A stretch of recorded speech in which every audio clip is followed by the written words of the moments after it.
Pemirsa, warga Jalan Gurita 4 Sesetan Denpasar Selatan, Kamis 8 Agustus pukul 19.00 WITA dikagetkan dengan meninggalnya Pak Sutri penghuni rumah nomor 6.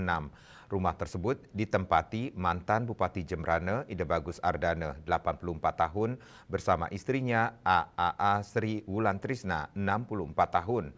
Kondisi jasad mereka sudah membusuk.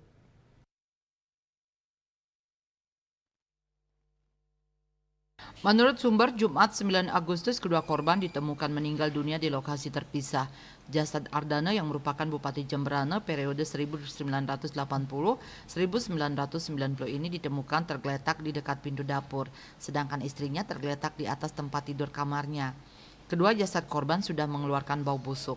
Kepala Lingkungan Karya Dharma Kelurahan Sesetan Denpasar Selatan, Putu Gede Igar Bramandita menyampaikan sekitar pukul 19 WITA ia ditelepon tetangga korban menyampaikan ada yang tidak wajar terhadap kondisi rumah mantan Bupati Jembrana itu.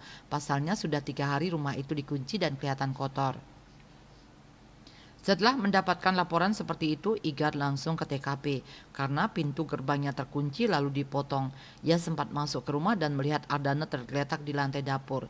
Tidak lama kemudian datang keluarga korban dan langsung mencari Sri Wulan. Saat dicari ke kamarnya ternyata terkunci. Pihak keluarga mencoba melihat dari jendela dan dilihat Sri Wulan meninggal serta jasadnya sudah membusuk.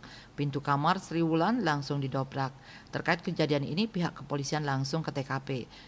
Usai olah TKP, kedua jasad korban dibawa ke RSUP Profesor Ngurah Sanglah Denpasar menggunakan ambulans BPBD Kota Denpasar.